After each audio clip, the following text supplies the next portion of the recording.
Fan phone ki pause sing khana na wi makta ko studio the lengsen library ba panelist se miam da saktak charam ge oza Dr. YENDREMBAM social activist oza wa han makta viewers sing amadi north window gi make de oza utram nok chari jang sim fan phone ki pause sing ha ma da headlines pathok chagi kuki kulai pai ba sing gi mathak ta military crackdown chathabiu haina miam gi kholau phongdorli moirang SC gi MLA tongam santi na kukin na court terrorist sing da saikre aduga irang manungda कोई मणिपुर की गमखै सरुक सिंगदा अनौब खुल कया हेंगलकपा अमदि पाक सन्ना उमंग कोथोरकपगी पेंदबा अमसु अखोगी हानि farmer chief minister जो फोंदोरे उदा दुगा अहारमदा लाक्चनी बो पोइंट से कोई इंडिया की युमलोन नरिबा म्यांमार दा लई हाना थाजा नरिबा मणिपुर की लालहोब सिंग कुकिना को टेररिस्ट सिंगना इंडिया सिक्योरिटी फोर्स सिंगा पुल्लगा कोई तकथोकपगी फिबम अमदा हुजिकसे लांदारकपा अमदि मदुदा चेंथोरकपा कोई मैते लालहोब सिंग कोई चिंखोंग जिंगादा कोई स्टेट सिक्योरिटी फोर्स अमदि सेंट्रल फोर्स सिंगना कोई लो थुमदना मकोइबु फानाबो होनाबा अमदि कुकी खुलाई पाइबा सिंगी मथक्ता कोई मिलिटरी क्रैकडाउन चथाबियो हाइना मियामदा लाउरिंग चेरक्ता कोई सिक्योरिटी फोर्स सिंगना कोई हैरोक्ता थौबाल डिस्ट्रिक्ट की मनुंग चंद लैबा हैरोक ममांग सिंगदा कोई ngarang asi asoba मोगी कोई पैरामिलिटरी फोर्स की टाइपता कोई हेलीकॉप्टर क्याम सु पाइथरकपा अमदि स्टेट सिक्योरिटी फोर्स अमदि सेंट्रल फोर्स हेम सिंग थाजलकपा कोई तोरबुंग द बोंग कापगा कोई हैरोक्ता सुम कॉमिंग ऑपरेशन चथबगी से क्याम पेंदबसे तोंगान बसदगी फोंदोरे ओजा मसे अहानबदा करी हाना थमिनी ओजागी मोट ngarang gi posi ta sengna ha de rakeshwar ka ai wakal dadi mase koi gi mock drill hai tare moi gi army gi police ki moi tongan paramilitary forces sing gi makoi gi sibok tawung ami sibok yai na taka makoi sumaina tawi makoi no operation mata mayam da show taw pot ama hai tare madu ne na idi lawe maram di kai gi no hai kan da koi ayam bana koi ngasi gi paper sing de heading karaga dum phawak chaw etek matung da hairok da helicopter sin na dana koi sumaina operation ja thabo haukre kuki khujukla paiba sing pha ing tap pham kano taw kano sumai yaning de kana taw mayam di kon ure tongan mayam ama ko du koi ngarang de gi ayuk ta gi sumai chathai hai post de koi ju ure video mayam ure helicopter paiba moi gi para troopers mayam thada ba adagi koina drone paiba madugi potu koina madu ure masigi chingchan jaraga ina hygienic isi kaino da mamang da koining jing bibre ngo koram ra ke jo ning chang dain kale kangla gate mamang da koi ya chauba police gari mayam army gari mayam caspon mayam khillaga mi mayam chai thok kon tawba pot khara tawki adum pot to admaina tawba pot amakhak male masisi praja miyam na yamna aki tu jungba mi paiba po amadi adum phawon da bana te phawole maram de koi manipur sumba se amuk to u da na helicopter le mayam singsi mi shoga na ayek apan puwa skamna bamdagi asibo honba anmain to boina uranga sibo la kanda maduna tabida amuk paishalaga amuk mi thadaramba amuk lorong pai ani ohumlak pai haibagi report yaunari adagi thadarak bai khoigi pera commando haigada pera troop mayam singsi koi lori daga nga khifam nakan chien ba khoi ure khra maduna chapcha bai khoigi manungda jungle da leiriba lalhawbom mayam koina se torbung bangla rom da khoi champur rom da na ta ani hairok rom da su madai hendokhi ba jaga khoi gi nahan kamjong gi border da khoi sumaina tawre ade KIA gi PTF ki adugi mayam leire na khoi arang ki gi nei da khoi thamjagi bini mayam ko sumba mayam singsi masigi takhai ba gi pot mo da maina thongna phana chatpodati ngasi bok ude adu praja mayam da khoi sibok yai na uhan badudi kana da pone sigi posina asengba koming chatharambo oramagadi masidi ahlamana hanar ba nasikong da taina ba haido madugi potu ne na idil thamdaba ngamde aruga hoi ekoi yam nungai ba pot amana ekoi phobak chau ga ekoi gi kano gi torbunga gi potu gi incidents thokro matungda ekoi kano na gurkha regiment no oramane madugi du la akanda ekoi madugi kari haitare ekoi positive measures haitare cry kano du matung dana thoktana ba ekoi madugi chapchaba diet loragani aduga makhoina thengnagani koki militant sing tak thokani hana praja sing thajaba pirame haiba pot amakhakti ekoina ngarang thengnai tasengna masi yam nungai ba phawi adu ekoina masigi bisi ngarang ekoina hanagi former CM na airport thunglaba matamda haiba ta dasu community khudimaki apapata leigani adubu gurkha regiment na sumaina toromi ba pot preventive measures laukhatna ba khot sumain tori bisi masi thagatli aduga nakal khudimaki yenga kanda madugi thabak torokani haiba thajai haiba statement pirakoi koina ure aduna ekoi swai sati koi tasengna haigadi koina masigi chingjala kanda mamang honorable CM na thamamba pot praja miyam na hujik pamba pot ta masi mayam gi opinion tongan ba pam da laigani adubu popular government ama laihan ba pam se praja miyam na hai da how far kayam thuna natraga kayam senga bano lerak pa yabra yadabra haiba potona ama oraga ngarangi magi handaki 14 kenogi December ki Delhi ki high command BJP kanguna kauraga phomgiba apumba mifamda makhoi kunthra mari participate tawi aduga madu yamna afaba amani adu singthaningai oi ana high gi pot ama phongdorupasi koina athu matamda madugi duna peace porokna ba makhoi puna honaraganda madugi hana dawna assembly daga famin na nungsi jana lebina pot ama santi hanjalamda achobo saru yaba mifam ama oi khi haiba posina chumboragadi koi popular government ama install tawbiragadi yamna fai haina ai sumaina thamjaningi aduga ekhoi tasengna kuki haiba kangus ti aina sum toina jo haijaba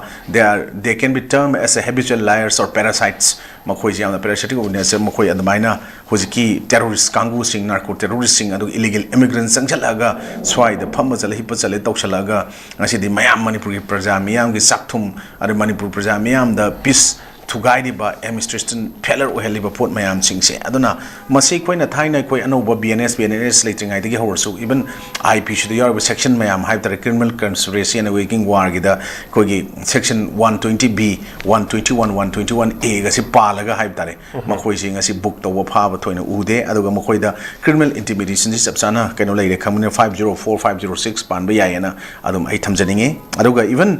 torbung bangla gi pot su natraga any jaga amada su khuji makoina even nahan asomda awang lom da sudum cycle longi jaga taina badum kapagi pot laikre aduna government gi pandam da peace porakpa adagi koina by end of this December New Year gi masi mamang jida ekoi sumaina IDP sing se mayum da hanjalangani haiba pot ama leibasi tasengna makoina masi ngamdana ba peace to gaina ba hona basi ekoina even makoi lalawu sing gi mouthpiece spokesperson in leire na he hariba koi gi makoi gi frontal organization sing are so called social leaders me am ha da kuki gi self style leader me am to yo pot sidi even attempt to murder 307 pan bi yaba pot ni IPC gi ko then ekoina promoting enmity and statement kano da ngasai gi causing public mischief hai tare thonba madugi matungina 153A or 505 clause 1 sub clause A B the P report madu pan bi ai ada abatement na je jab chana dum pan bi 109 gasi aduna sumaina lai aduna kuki bab ta han mangamba malem se laite ni koina haipod maina just like that makoi je aina compare tawi ko english ki prabhav am da kai no hai kan ningjang ei makoi gi movement makoi gi kano singi urakanda a person with muddy feet wearing a royal coat cannot become a crown prince haiba potse masi potse koina kuki da ekoi sumaina ta moigi adumba lal horiba terror pohliba terrorist support toriba arugam illegal immigrants changchila ibo kangu singsta makoi da madamaina ai thamninge siang na haragadi ko aduna sumba mayam community sing mayokta leiba pot mayam singse masi gi pot sing sidi ekoina yamna taraina lobum thokte aduga ekoi ngarangi adugumba hairokta tokriba pot adumba threat mayam singdo ekoi swaida irang leitraba jaga amada threat tawi mohutta madudi mari leinaba se ekoi gi cycle gi area kangbu pui tainaba then ekoi gi torbung bangla gi tainaba tor ipot mayam se tormagadi adum phabraina khali and ekoi kuki sing ne hek haibdo until we deliver a political solution that create peace na makoine haibado adura we must implement the humanitarian solution that create hopes and stability across the region kaina makoine haiba and failure to do so will haunt all decades to come and moina haiba ekoi gi kanom khak lei ekoi gi court amakak english ki adum moi refugees sing adugi potuga manaba pot amna chalaga even makoi nahan chumibra lalibra madugi potna ama oiraga ekoi Israel da makoi gi kano singdu milising mari manga kaur es lakwa yabi kan taw pot amachu khoi thengna gi aduna ngarang amu nauna mamangi oribra hujiki oribra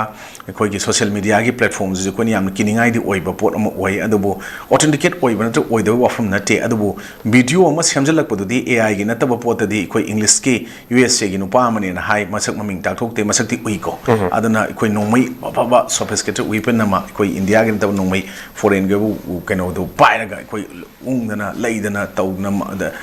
taw pot ama sung thole ebo ji anoba then makoi gi tongana pairaga thamba khuju kulai mayam ama ka da paira tawba hujik naw namu thole ebo sumba mayam sina ekoi public sing sina hujikti imai bel mayam amana tongan ba wakat mi phumda ekoi banner poster placard paira kanda tourist kuki singna rule torba lamda mamo orabra manipur se kaina hairakpa then ekoi gi wari sana gi ba lenga ka tripartite agreement peace agreement sign tawna gi ba unele pambai kangu gi MP gi kangu singsi ekoi gi som trobung bangla ngahan biu kaina hairakpa to ba thajarak tabako then paramilitary forces mayam da Gurkha regiment hari potuna moina ngak ngam bana trang ngam dabduna amo oraga pi bataraga su hausi akoina since outbreak of this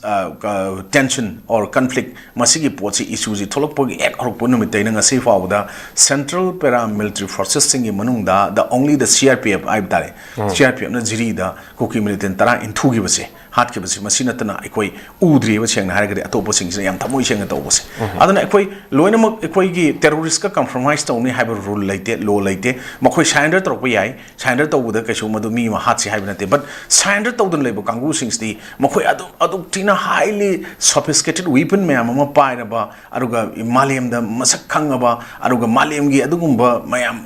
panganda sangdam naruba da mari shuba position da leiriba India gi paramilitary forces security forces mayam se masi kaidau legi haiba posini hujik se aduna makhoina tawgada thabok mayam tawdan leibasina praja mayam ning don pomi aduna ekoi tasengna haragadi ekoi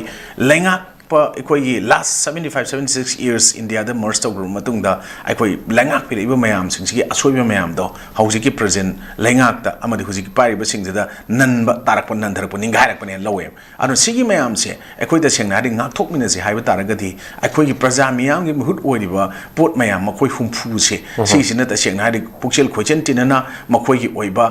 yamna kari haitare pukchel pikthaba aduga apikpa wakhal mayam ama kathokpa haibasina mamang tharaga Saminaragadi apipo wakal mayam ko thongna chamina taragadi machumba external aggression thoiba internal disturbance le heliba illegal immigrants aduga narco terrorist na sponsor tawa narco terrorist masa yauna drakhi adugumba platform ama society ama makoina concord tawna on the report mayam se ngamamoi aduna ekoi hujikti even popular government ama lekta matamda ngasi de ekoi kyam thina mangjaba lei India gi constitution gi article provision emergency gi article provision manung da 352 da 360 da yaris da manung da conjunctional period of article 356 ka je 355 ka je impose tawi tawi yanaraga dum lochalaga manung leiramaga 356 impose tor lakrabne ko anu simba pot mayam sing sing akthok ke hai taragadi miyang gi mihut oriba makhoi sing se khajiktang ngasi thi bhap taminaba bhap taraga ekoi praja miyang gi thabak toge haibadu daka taing khale election mamang da makhut lonaraga mi gi makhong ko laga kappaga mapi chendharaga ekoi gi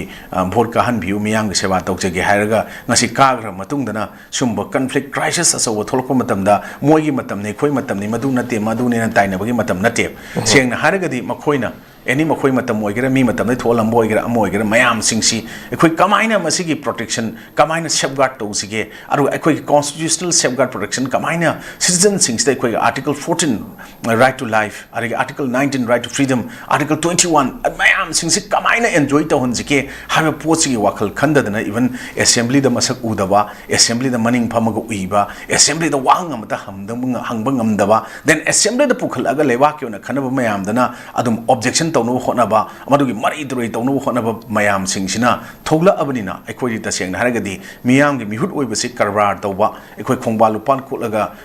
ekoi gi kari haita thika tawraga sel talaga lakpa adumaina praja miyam sina ekoi gi waste product oina makoi bodka ga matung da khallaga kolaga langthokhr lore ekoi madrugi langthokhr matung da ekoi afaba pot tuna ekoi sika tawdu phangpa lemakpa sening dawna khallaga ngasi thabak tawragadi ekoi gi assembly gi wahan thok elected representative wahan thok miyam gi mihut legislature lawmaker then constitution of India na piriba division of powers the executive legislature judiciary the judiciary gi executive gi legislature gi adu legislature na quite wang ba matunda da phamma kanda madu gi pot lawmaker amoi lera kanda madu loina makti samnaba aruga pundaba yadabadi kano yade adubu madu gi pot kautho akanda first and foremost duty say to protect the property and life of common people ne have say to protect the dignity of the house ne kai se kaw gi ba mayam duna maram wara kanda ngasi sumaina ekoi gi mayam threat mayam ama tholokpasi moi popular government leader madi sumain torko matamda ekoi sini si tawgadawani si sumain tawgani ekoi mamang da je ekoi gi tawgiba tawdabdi ekoi tadi ta haudre ekoi entire north east ekoi sumaina army gi oiba moi gi demonstration jet plane mayam parga fighter jet parga border sumain tawni haigiba kharlai ar khara mata gi khara mata tawdam toke admaina laukthokna torko posimadi ekoi praja singda ekoi gi irang maraksida nakan namada favor tongba potawna dum ubase mayam ugani aduga even Central Paramilitary Forces singda hojik Assam Rifles ki port mayam da moi ngai sai sida palle ekoi gi kaino da 33 AR 31 AR amadi 46 AR gi moi gi apun ba yam da security personnel sing ne hairi sei de koi sumaina tawbi bi mohut koi mafam chana cycle gi jaga da kaung pi gi taina bada den so sang gi to reach da ekoi tawhaningi den som da kam jong gi leiba jaga sing da nataba koi gi lalhob lei taba jaga da ekoi gi khunu na mathong da kan bai type da dap tawai type da tawba drill tawur ga sum basti matung tab da tawhon janing de taw ge ga ta sing na military crackdown to bi one koi na hari pot to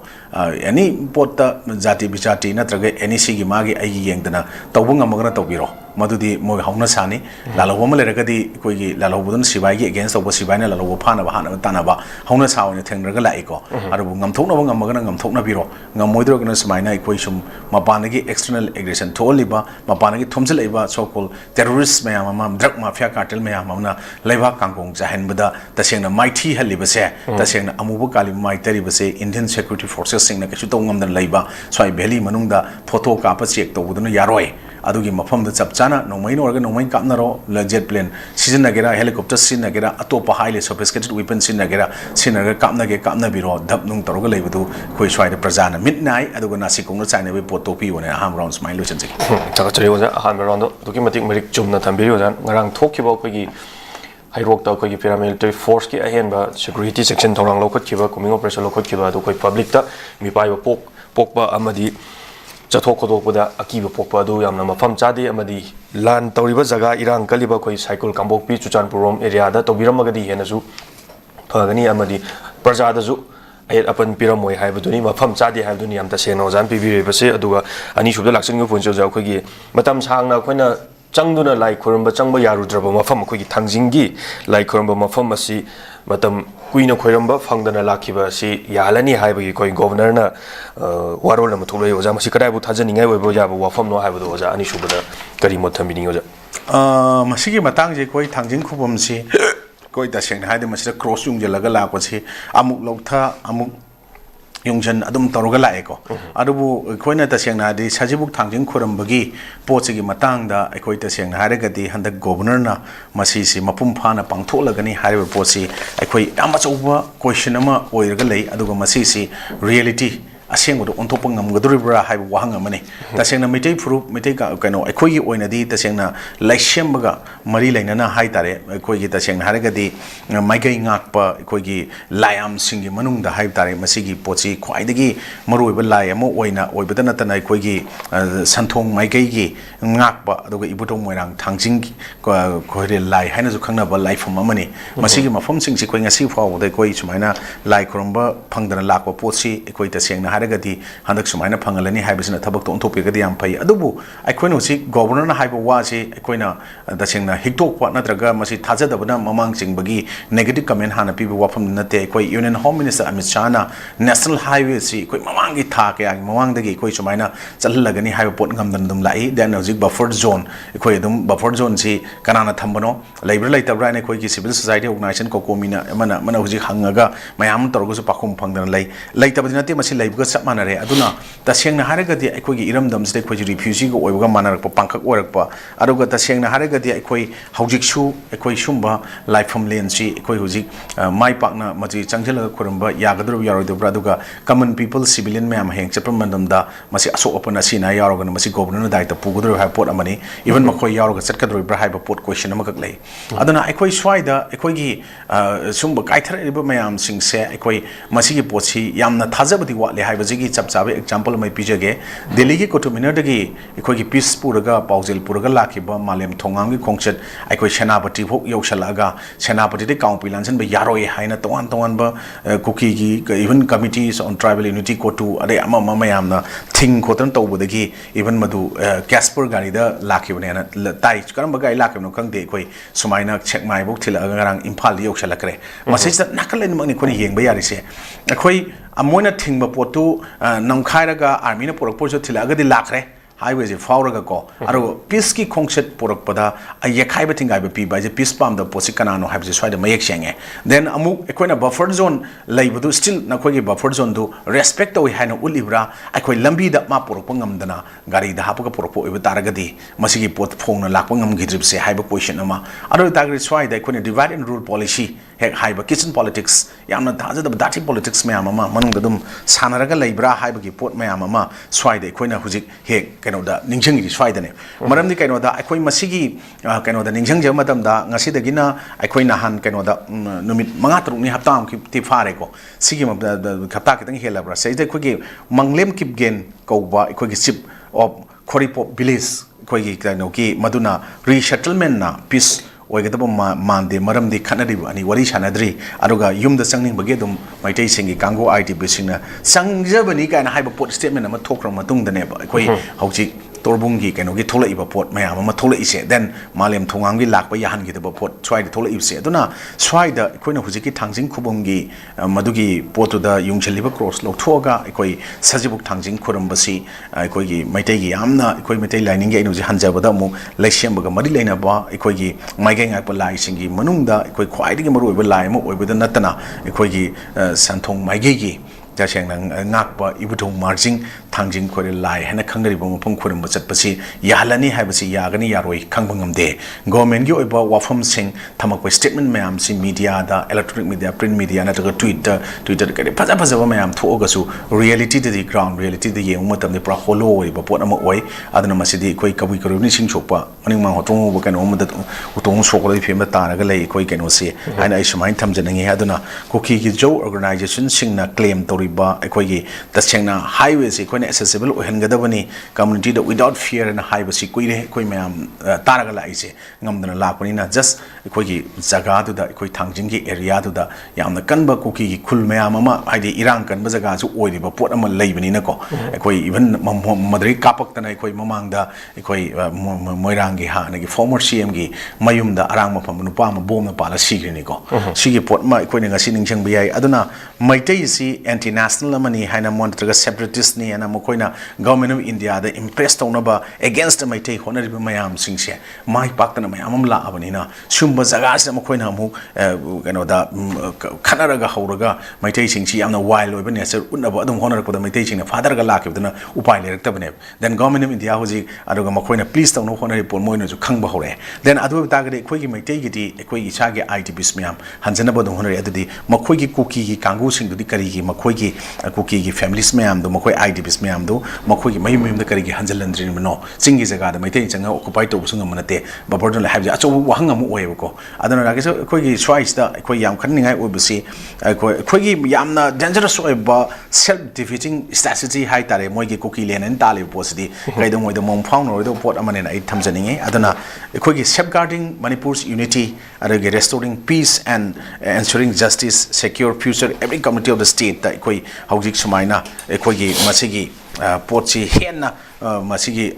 aranba negative mindset ama taunaba peace delay taunaba makoina honariba pot mayam sti kaidongoi da mak mai pa oi aduna ikoi sumba pot mayam se ikoi husi even ikoina mayam da ikoina ngasi adum laurga lak pa ikoi border pillar howai matang khajan ma tai adagi NRC yam thuna kaino chanhan ba mathau tai adagi coins mana biometric attendance lauraga illegal encroachers illegal elements mayam singsi deport tok thokyo mathau tai haiwa singsi athu matam da popular government ama halan bira kan da halna honara kan da mayam sina elected mayam dina bab tabiragadi masi matungda popular government sema kanda assembly mifam da warep chap chaba state ki protection ngamba pot mayam ama sema kanda lo mayam ama sema kanda madugi potuna thengnadragadi koi common people koina law wasdi tasena khanau kangel lawga mai law lo mane tokrani han tumina lai thokoi ta dum marilin concerns lai basini am lai work thibani adana koi promoting understanding and empathy among the common people koi daka lai adada swai da gyan tadriba common people market sing bangam dristi adada well functioning of the government uba pam dristi ngai community am ga training pandraju kona adum khange aduga sound koi gi business environment among asi sagat pangam driba ngamna ba aduga resolve this conflict very constructively koi dakar oena honor me am de koi mating pangkan mathau tai aduna aikoi sigi pochi tawbotara gadi developing our economy in conflict zone adum hujing amdriba yamna adugi mayam do ngamakadoi ne badum ko adana aikoina ada flows of information ningthi jana ngarangi even kaino si hairoki helicopter pai be khot pagi si koina drill mo orambai aina traga combing asing matoribra masigi flow information in thina hujik like tabduna koi khangmangam de adana then aikoi sumba mayam singse adana aikoina hygienic se aikoina yam toina haimandana taning da yarangani seek first to understand not to be understood haiba wahi se every concern singduna masimtang understand tawu mathau tai masi understand taro kanda masigisna the first rule of conflict resolution ni haiba pose mayam thina bhab tara kanda conflict crisis se so na resolve tawu ngamgani peace propong ngamgani na hainingi aduna ne koina seek first to understand not to be understood and in short te koina haijarib se natraga di koina se haijaba koigi kaino city cookie gi hojik lairiba illegal immigrants so called narco terrorists koin sum haijariba kangu mayam dati ko koida aina dedicate to court among sai first round ahambagi horokro thamgibido a person with motive fit wearing a royal coat cannot become a crown prince haibase masi koi mayam understand to minase na ismain thamjaki Marik Chumo from the Koina, Matamsana, like Kurama Fang Draba, Hanadagi Suler, Hibstare, Mafamasi, if I put to Suler from Mama, Wavani Adu, governor like from Sangbayani, Hibagi, Yanaba, process to Niconagan, Habagista, Karigumba, Masidajida, so open Tolokataraga, the governor, Rick Slobong, and Guta Mamanda, so Komba, like from Lenqueram, but Hayang Changan Habagida, Kokina, Nomeron, Mangatuka, Kre Hibagisu, Koi Paulaki, Aduma, Zamanana Hausi, Ki, Kogi, Tangjing like. Kuirambagista, Changma Matam, the Zoom Masida so upon Leragadi, Governor Risk Bubong, go drive from the News and American Tambridge, Adua, Homes of Luxons in a Quainarang, Tozogi, Peace Buba, Kogi, Santi Pame, Haibagi, Malem Tongam, Delhi the Konsala Kiba, the Quainarang, Kangada, Tunga Cre, Kangada, Tunga Krabamatunda, Kogi, Imagatel, Masina, Magatel, Oktuna, Lay Huktuna Mabu, Kaikum, Uki Karimozam, Kogi, Malem Tongam, Peace Talk, Kogi, Peace Pambagi.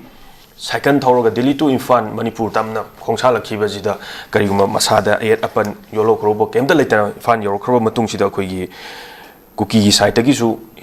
Jangakano Haiba, Adagi, Ahinda Cookie, no Tumingaida, Kamana Natoki, but no Haibu Cookie, Saitagis Piano, Mams of Ponto Lake, Karima if Sida,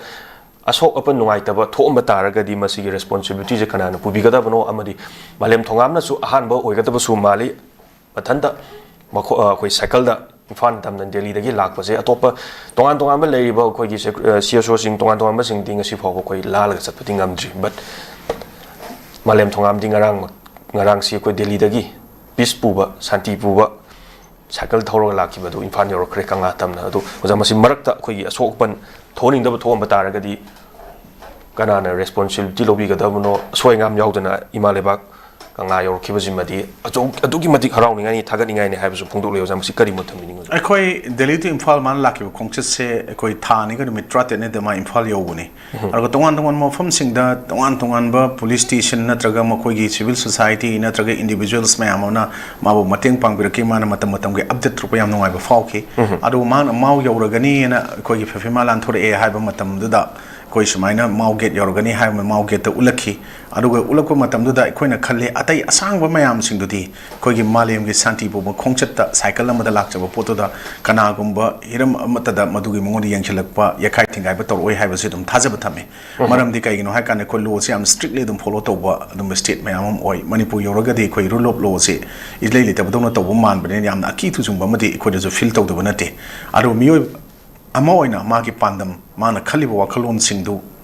Sida was a Sangabasu, I told the Biade and a color agadingam the Valeti have the Malem Tongam, the Miam, the Piribatonase. I question Mina Namdana, Malem Tongam, Salivas Mina, Aquina, Masisasana Honoragasu, but prison have a port Amaka Kaido over Tongramina, Massequi Lansan Bayada, Portsig the Guinea Quinetta, Yamna criminal activities the center of me, the owner say me Angang and each mine and Lansalam, but they give Farek and Lepandana, Gariga Toto, Yam U Rebeconaco, Hoi, Masida Asiana, Mayama Topa Portu, Madugi Poto, to under the Betamutan through Central Paramilitary Forces, Mayama State Security Forces, Mayama Intelligence Department, Mayam laid in a Kotan Tanaba, Papa Porpatova, Adumba Yakaiting I throw Tona Labor Posingji. Adugi Poto the equation innocent common people equada, Equagi Isagi Lajaba, Equagi Side and a Constitution, Article 19, the right to reside any place, any corner of the India, the Yai and a Yawunico Sigi, Magi close, sub close Mayam, Sistaco, Sigi Port Mayam, the Quay Manipur later, Dona Towi, and then a Sigi Port said responsibility, Quay Masi Garment of Pugani, Hibabo, Government of Pugo responsibility, Quay Mission a Siginag with two Oganda, Midugi, Asia Nagi, that the young Tabak Amahapaga compensate among Krapira Uduna, responsibility in Haragati, Mio Punsi, human rights, Kimi, and the young Urgasu, Yamna Satibo, Port Amakata, Onatena Port of the Lakrani, and I haise ko adana masigi pots de mangna tektan kaidan lakhi basti ekoi nungaina hairakasu mahke adugum potu da nakal ani maki yana yana ba potta chalhangi ba manba pot amakha ekoi na feel tawi madugi poti ayu nongandringai da yang lingai matam ngamdani na somda moi kamai nan thokri no haiba pot ama khana e potu kaino da normal oina ekoi ge Assam Rifle ki police ke ka petrol sa marak to gari da hapsala sakragadi malem thongan yawi kamai khangdoino then amarom da mu makhoi gi adumba santri tari ba nga iba kholi ba koki gi mayam sing dudi so sampur gi incidents hodok matam na mayek sena khange madumdi madumba tag ya smoke bomb marak da ekoi gi dasena music box mayam thangdo oga jagoi sharaga isai saroga tawbum ngam ba pot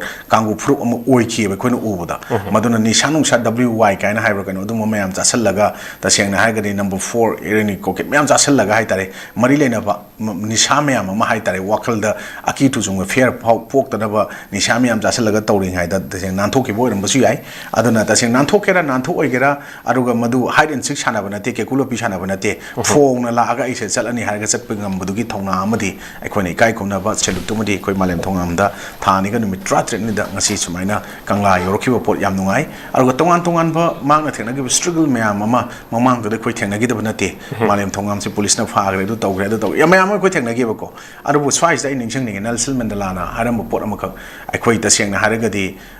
lokap ki jail gi mahau khangdriba mi amana lewak nungsib natraga lewak ningbani natraga lemiyam gi thabak tawi haibadugi mapung phadaba potam oigani aduna madugi potudi any miyam gi yaifana ba lewak ki yaifana ba thabak toriba mi kudimak se lokap natraga jail haibase amuk tang ujani tunisu yodaba chwa yadaba pot man ba mukak man haram leibine ko mase koi thajai malem thongam ju miyam thengnagram ni na ko aduna sumba miyam se koina without fear aduga ekoi ta seng na ga ekoi gi pandam du da ekoi na target tu chap chana thungna ba hotna ba da ekoi aki tu jung ba faudana ekoi madugum ba tamjaningai wa singthaningai oiba peace pausel pu bu da isa gi angamba isa gi oiba self social responsibility hai da toin haijaba masi lomina ba di mathau tare natraga di ekoi nangna su ekoi gi se ragisona su ai apa ba ngang lai ba ko aina su sida ai apamba ngang leiba raisona ngona question no hangena ai jo ai answer stick taw komba raisona nga sai aina hangi sida mana khumaktri ko gi kanona yam sina khumaktri natraga ko tamosun khumaktri di ai am ka gen gena repeat to hamba do aina somda khumroi khala laiga di fana thaido la ju khumroi dong ne dui jaga do aragi raisona madu masi hanganing de khanga ju masi hangjallage kanga sumaina mukna leiba gi pot man ba makha amaka koina swai de ui bo potse ketang thadok nom di fein khale aduga thadok nom matam dai koina illegal immigrants or narco terrorists natraga koi so called drug mafia cartel mayam da ngak non jaraga kok non jaraga haina ningai di mathau ta de makoi thengna ba matam da chap chana thengna bam thobu thengna ga da bani aruga makoi bu tackle to da thengna na ba makoi bu eliminate to ba natraga makoi bu lotion gi ba da haidi makoi bu hato khji haiba na te ko lotion gi ba eliminate hai wai sin ta ga so masi gi posit thupsan gi matam da khwai de gi maru ba role responsibility logo the paramilitary processing, security processing, including state forces or state machinery, administrator the yauriba administration part, by the Kangu Sinjan to Poche, Mato Masakanga to Mato Tai, Equi Swida, popular government letting I don't ngam de Haramba, PR government la Yagarin Tazaruba, PR government la Sapman and Lerpa, Anisiadum Kalormutan the Belen Sapmana, Lumbayam, Canada Levy Pota Lag, Watam the day,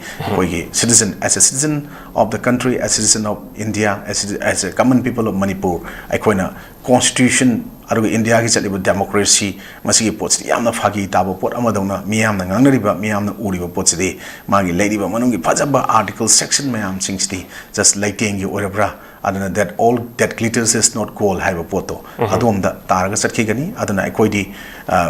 yamna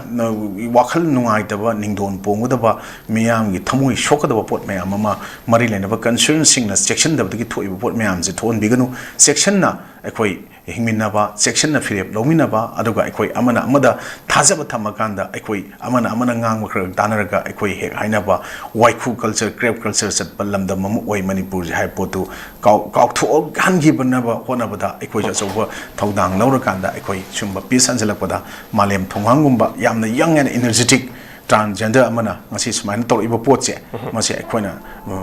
masi any caste creed or religion gi yengdana mana toriba potsing chida matau tampiro aduga ma phoning thogatpada mateng pangkiba kudimakna maki adugumba thongna tamjaningai o potsing gi tamjarakanda ekhoina su lewak be thodang kari lobu mathau tai habisi lomina si na ismai tamjiki namrik chumo phomni jan thambeje do ojai Rachel Lakching using a December 4 manunga mamang the Kisho, Han Laudano Sulai, December December faugi manungda IDP sing mai mai hanjalan biu haibagi kholausi tuan tuan CSO sing dagi sulauduna sulai adu ngasidi December loigadaw numit khara khakta ngasilak laba sifauda koi hanjanba ngamlaroidra haibagi mi paiba kayam sulai IDP sing gi mai kai dagi aduga karigumba koina yumna hanjalaga su thabak subam nombam leitaba amadi Sian tanah ba yum dagi mahana lejar mi ba kero lekai dagi tholok pa matam da su makoi bu ngak seliba state security force and central force sing na makoi gi saktak se hai batare adhar la ho ba pung asukta halakada bani hai ba gi su keno to ba akan ba force timing um su pi ba amadi yum da hanjale hai ba gi ju isa da shanti phang da ba kari torokani Babak Chow ikai da su hanjan baga nongan jing ada kapak pun su hale hai ba gi su koi ngarang na han su amma taw kre du hojik si December fau gi manung da IDP sing mayum hanjalan biu hai ba gi si hanjan ba phangaroi dra hai ba gi su mi pai ba kyam su poi amadi tongan tongan ba koi gi IDP sing gi mai kai da gi su paper da su ko yauri koi gi Chuchanpur amadi more rom gi se kamaina to bi ga da mono karam kan hanjalan ga da bono hai ba gi hanjale kuki na kari torokani hai ba gi su ma sa mi pai se poi ma si hanjale nungai bong khang da ba relief camp da le nungai bong khang da ba ma si IDP sing je koi lauduna sulai oja masi kayam kuina swana legini amri December manungda hanjalan biu haibasi so far kayam yam oithokpa yabo pono haibum sim tawju thambiu akoi ta sengna IDP singi lebam chabam sing mayam hanjana ba sinba government ge mathau oirani December tha manungda smaina soidam ke hanjana ba honor kani haiba pochi yamna afaba phajaba khongthang step amane ne koi lorame aruga even popular government ama semak pase koi February traum de mang semogdragadi assembly dissolve tokbi yabagi pot amda lei aduga president rule extend tokbi yabagi pot adum lei bako anu sigi pot de koi president rule extend tokdana ba dissolve tokidana ba government ama lakna ba oida XYZ toma chawbi amana CM oibdi oijegisano ko aduga madugi potoma phangane khalingai da ngasidi ekoi IDP sing si puthu okanda IDP sing si mayam gi picnic center picnic spot ono ontokpa man ba pot amaka haitare ngak chalorga IDP unabada se sahi magi sangada wa polam pochak chana thaknaba bu oirasu nomagi phada pot amaka piruraga madugi IDP leiba jaga da changchal kanda media da social media da press ta sumai thagalak by pot mayam se not only the electeds even mayam ama hai tare ko kon ban hulu bangang wan te koi ke sto bungam de adubu masi posi to honjaning de sengna haraga di ningthi jana mafum sana ma koi stable one koi lemina ba potune pami se sigi por onthopi da ba ITB singi sentiment sokpa ya ba thabuk mayam ama ai koi na sudum tarongani ko araga mayam na sudum tarongani masi gi pot mayam sing se ai koi na masi tawida ba then ai koi na yongo ai koi Manipur si amna dak nikpagi pot ama khakte hek la e ba ban ngarang nan Torbung bang kano ki torbung ki bang lagi torbung matang tu da anu bunong na pawak so songi torpai po tu da koi ki mena pa bi ma am thoroga hayeng dagi indefinite ban shutdown koloni ka chat lauk selak pa praja mayam jida ningdon po po amu oi ba sumba mayam sing se koina thaba am to matam da khitang koi Manipur ki civil society organization mayam am su lady ma koi bu mateng pang na ba sumba tong mayam sing tanara kana tholok pa lepa warep am oina ohen janingi nga ki swai da group amagi natraga thoi be irang dugi jaga dugi mafam dugi po na whole Manipur cover tok laka lauk thopoda madu hayeng mina phagi tagi do or do potu di to honjaning de haidi even koi som da thoe mayam mateng pangbiu koi sumain tong na bo honari si tongningi haiba potuna ama oraga kudak te hekta madu gi final tas pithopa gi dak tawwa athabak una thopungam de pot tawbo se masi so ai masi to honjaning de aruga apun bagi pota punna leminaraga chatpa pota yari mo khai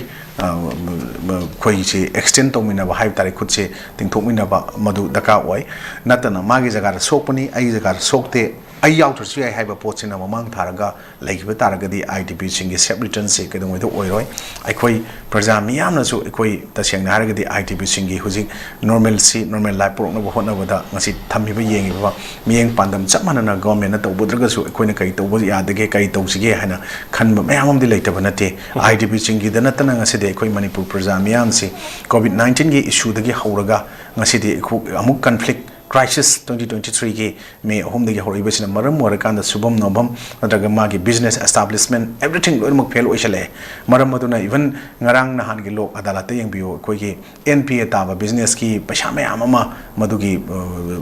yana ba pot ama sortal tawna ba pot mayam ama hotna ba gi pot lai ke sungam de ko mayam madu ai 50% phan ngam dong mante auna sigi pot lupa lak tara purba kun purba crore pur mayam ama madu ngam da ba gi kamai lotion na jike de loan web to bi gadam ne hai pot am thoi Manipur yong na madu web to riba to de bersu khang de na koi yamna luba pot am khakta ngasi di koi ki like koi Manipur si oire adane koi economically adaga every educationally loinak backward so oraga leiba potse maruina idp sing settle tawdragadi manipur pumba praja pumba dum loinak samana ba china saitheng sing dum phangminagani henna saitheng phangi ba china phangi badi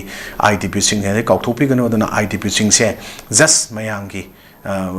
पुथोगा नैनाफम नत्रगना एखोगी मखोगी मनाक्ता चलुरगा photo नुंदो video थागला कांदा मखोजी पिकनिक स्पॉट नुंगाई बहराव नुंगाई बगी नत्रगा सी तरुबगी पोत थागा पे फिल्म तौबदो तौबिगनु इवन चलुरगसु यौरगसु वीडियो ओरगसु फोटो ओरगसु मदुगी फोटो थंबियु इसागी रेकॉर्ड ओना स्माइ चलुबसी तरुबगी अरुगा इवन तंगाई फदना मयामगी अपुन मिफम दगा पुथोरगा आईटीपी गा सुमाइना फमिनरगा सी तौग्रसी वरे लेपेसी सुमाइ तौरे हाइबदना अमो ओरगसि याम तोइना पुथोगा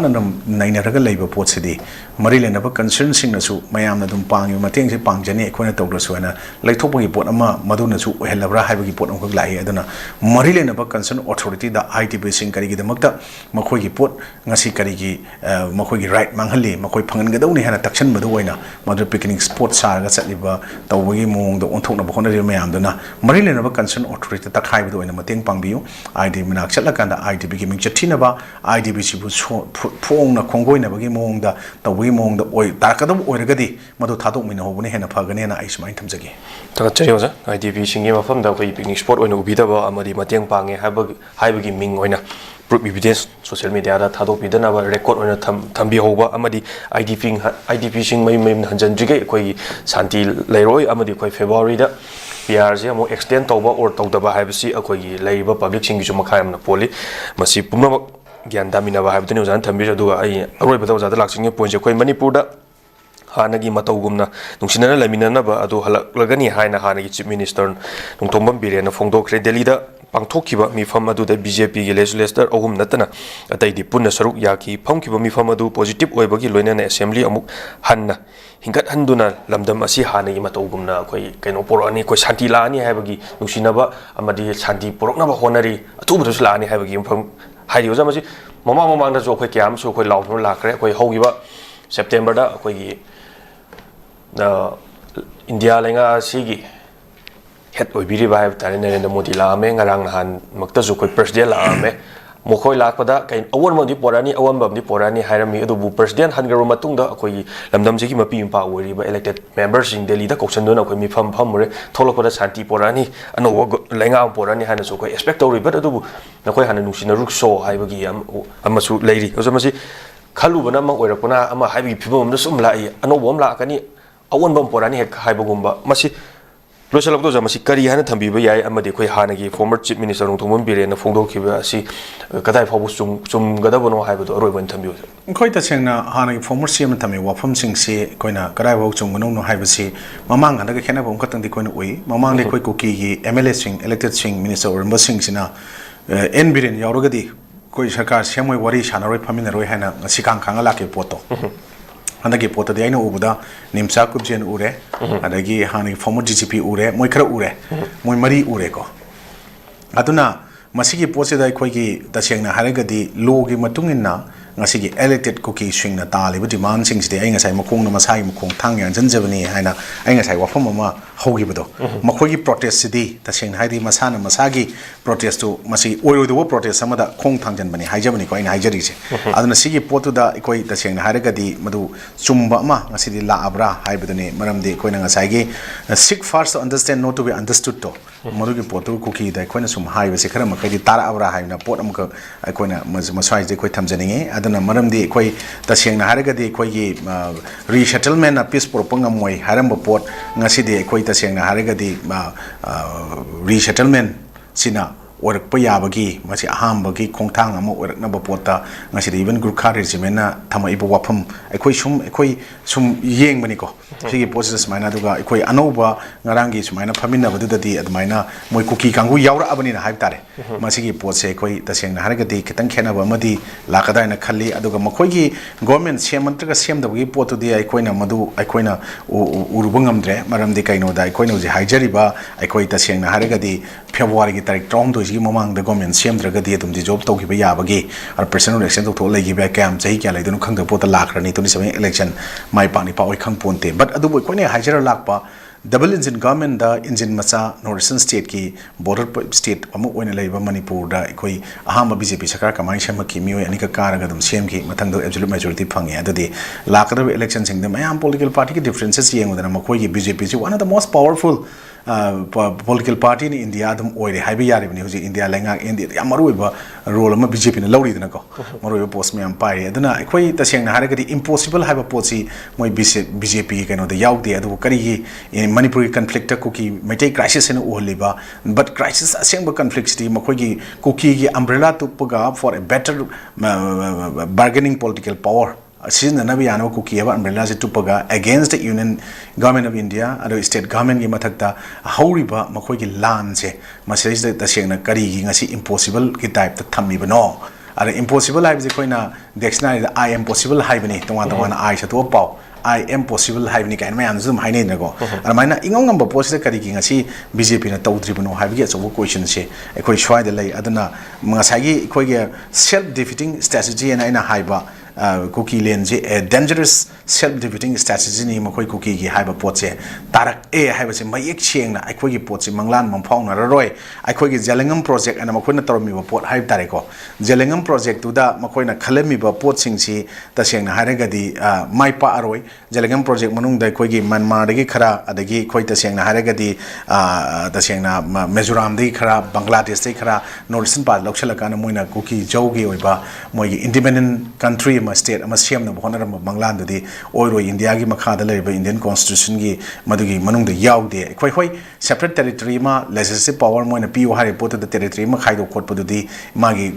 do and don'ts me am lady madu su article gan se 3 ka tagi wana tana 1 2 mayam am yaure sigi pot mayam ji nainara kana to ya pot to khona chonggan kala to ge ji yaroi do pot ni ko na haiba pot to ne badana khoi usik si khoi ta seng na popular government ama kano irebak iremdam ji gi proof si ona sema matam da madugi ngak pung godaba pot ama ngakmin na godaba pot sina kanano hai pot se kupna madugi pot leader ro godaba pot se ohem janinge maram de khoi ne jik ponda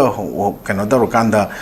ye lang na raga le kanda khoi na only khoi gi mistress me ama misunderstanding me ama ji waiting to hon baduga delay in peace ohen ba pot la ba pot me am kanana kaino loi khanga ba ngata ne an si pot me am de tawdana bam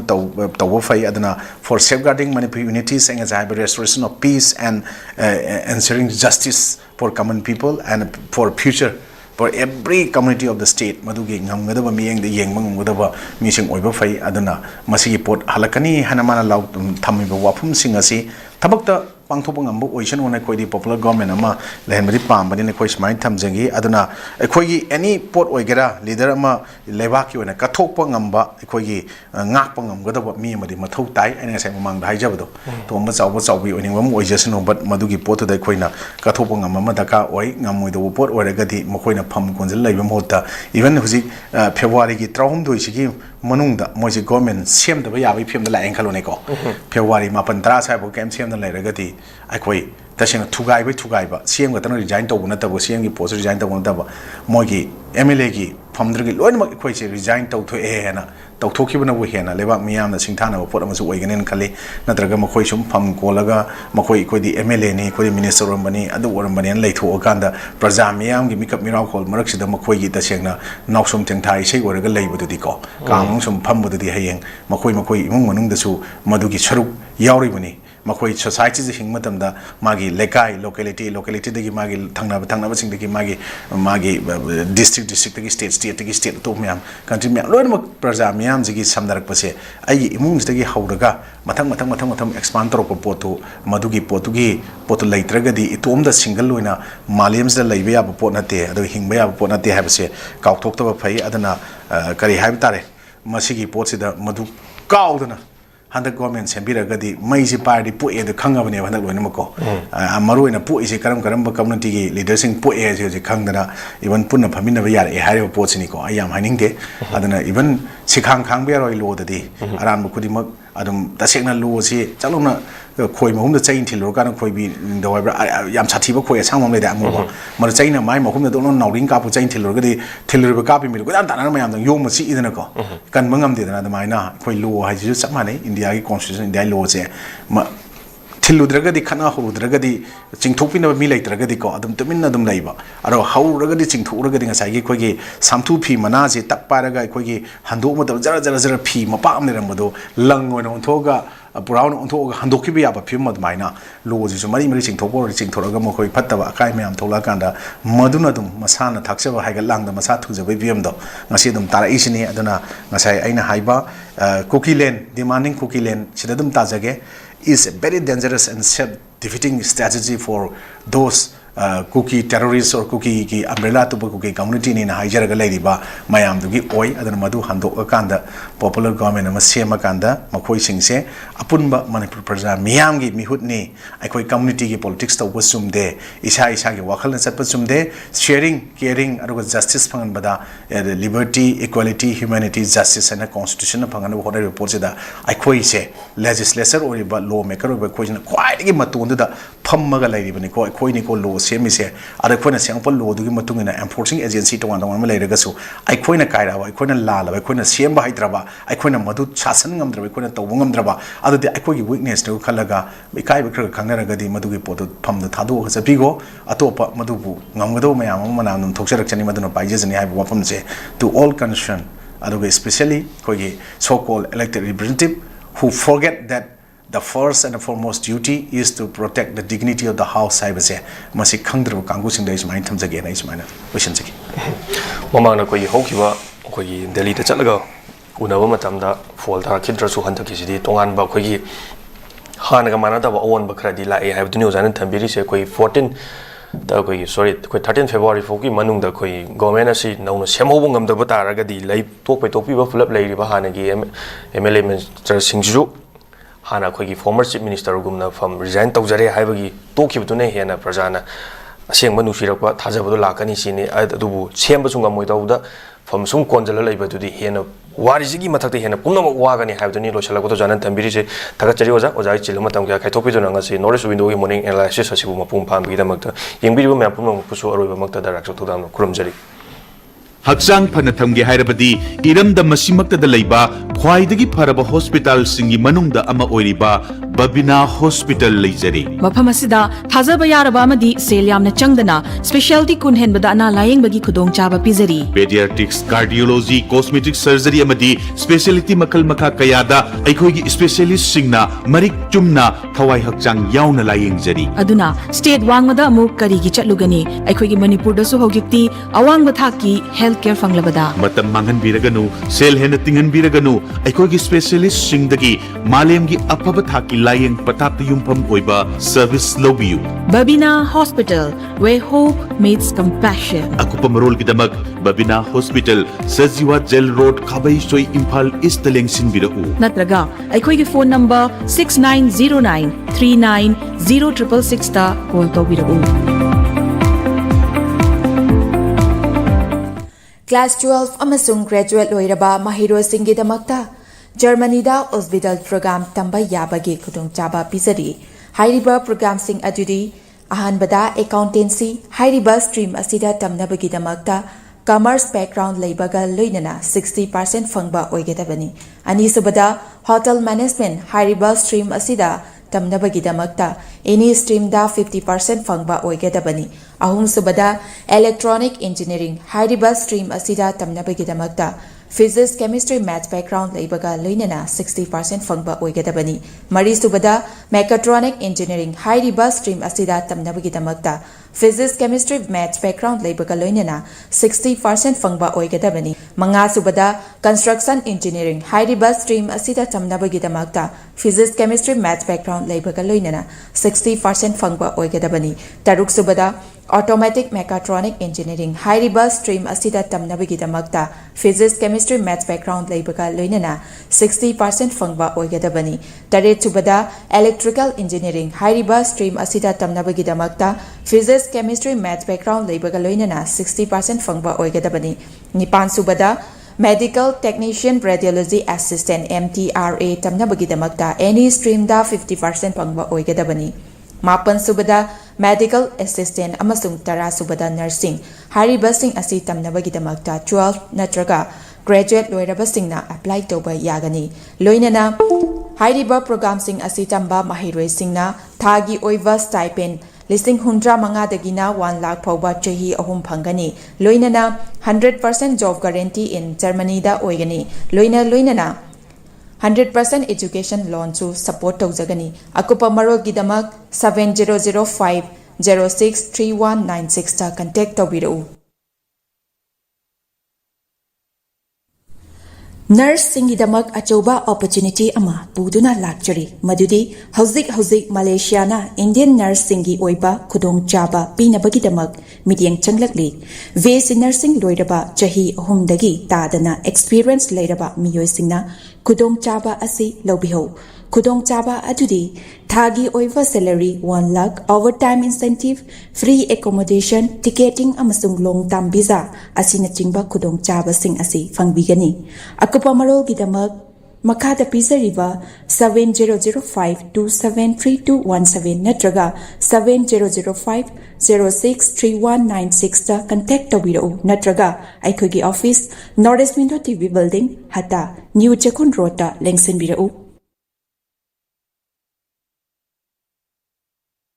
Master Tobiningba Mahiroi Singidamakta Sparkle Iju Service na Abroad ta Master Toba Yabagi Kudong Chaba Pizari Management Engineering Professional Course Yauna Any subject ta Master Tobagi Kudong Chaba Pizari Tambiningba Mahiroi Singidamakta Course Selection Documentation English Language Training Visa Application Mock Interview Preparation Accommodation na chingba Sparkle gi maikaidigi mateng pijari loinana 100% education loan scholarship facilities part-time job assistant gi khudong chaba su pijari hairiba countries sing adudi UK USA Ireland Australia Russia Italy Germany na chingbani akupa marol gi damakta 7005273217 natraga 9366230077 natraga aikhoigi office Northeast Window TV building hata New Chakun Road ta lengsenbirau